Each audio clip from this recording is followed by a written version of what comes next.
can turn on a television without being warned about the dangers of smoking cigarettes. That's why some people have turned to vaping, thinking that it's a better or healthier option. But vaping has its own dangers that can be detrimental to your health. Let's talk about it. This is What's Up, Doc? Vaping Edition.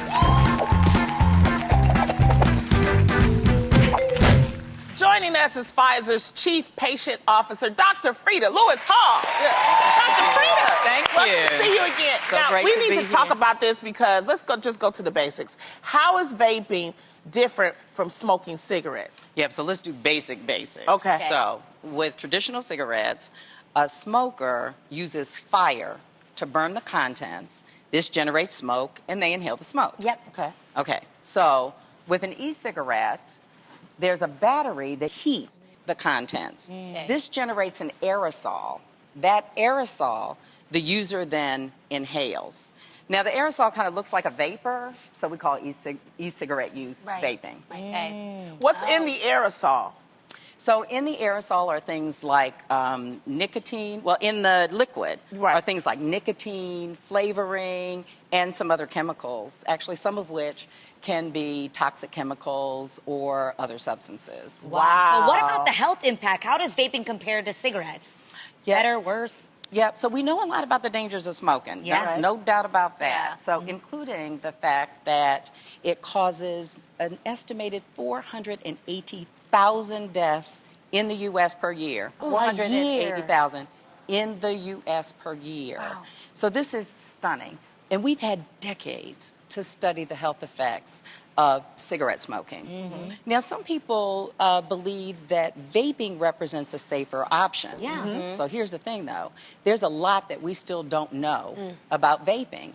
We just haven't had decades, right, or a long time 'Cause it's new. to study the long-term effects of it. Oh. So it's really important, but there are some things that we do know. What do we okay? know? Okay, so we do know that some e-cigarettes contain nicotine. Okay. So that's for starters. We talked a little bit just now about some of the other things that it may contain, like hazardous chemicals, toxic chemicals, and carcinogens, like the ones that are found in cigarettes. So if you are a cigarette smoker and you are planning to quit, and I hope that you are, talk to your healthcare provider about putting a quit plan together that's right for you. That's smart. Okay. And to have support is really cool, too. So how addictive is vaping? So this is really interesting. So I just mentioned that nicotine's in. We all know that nicotine is incredibly addictive. What happens is you're now vaping nicotine. Your body and your brain get used to nicotine. You vape it some more, and now if you try to stop, it's difficult. Oh, see, the studies have shown that nicotine can be especially dangerous for teens because their brains aren't fully developed. So can you tell us more about that? Yeah, so a lot of people don't know this, but the human brain keeps developing until you're about 25 years old. Wow. Until you're about 25 years old, so it doesn't finish early, right? So it's still going on. Now, there are many studies that show that nicotine interferes with brain development, particularly the parts of the brain that control attention, learning, and impulse control. So this puts teens and adolescents who are vaping nicotine at risk. Yeah. You know, it seems to be very popular with the young users. Is it because of the fruity flavors? It's also cheaper price points. Oh, wow. And, so cheaper price points. And also the idea that there's social pressure maybe to do it because it's kind of cool. Peer pressure. And, you can do it more discreetly, perhaps. And then, of course, last but not least, is some people think it's safer. Yeah. Wow. We've seen a lot of vaping in the news recently. How concerned should we be about lung disease and other respiratory issues caused by vaping? So the CDC has been tracking an outbreak of over 2,000 lung injuries and 39 confirmed deaths associated with vaping as of November the 5th, 2019. Wow.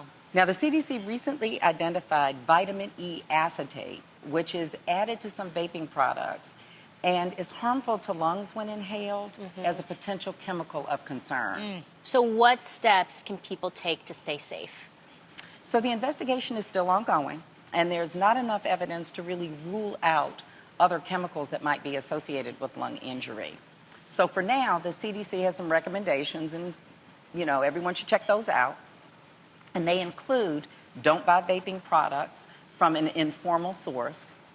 Don't modify it with any substance that is not intended by the manufacturer. And monitor yourself. And if you're experiencing any vaping-related respiratory issues, go and see your healthcare provider right away. Yeah. And for now, the best way to protect yourself might be to refrain from vaping altogether. That part. And then I just want to add, that this is an important time if you have a nicotine addiction to talk to your healthcare provider about a plan to quit. So if you're looking for a day to quit, consider November the 21st, the Great American Smokeout. All right. We sure will. Dr. Freda, thank you so much for coming and sharing your knowledge with us. Make sure you all visit Dr. Freda's website, gethealthystayhealthy.com. It's a super great resource, and for more information, please head on over to thereal.com.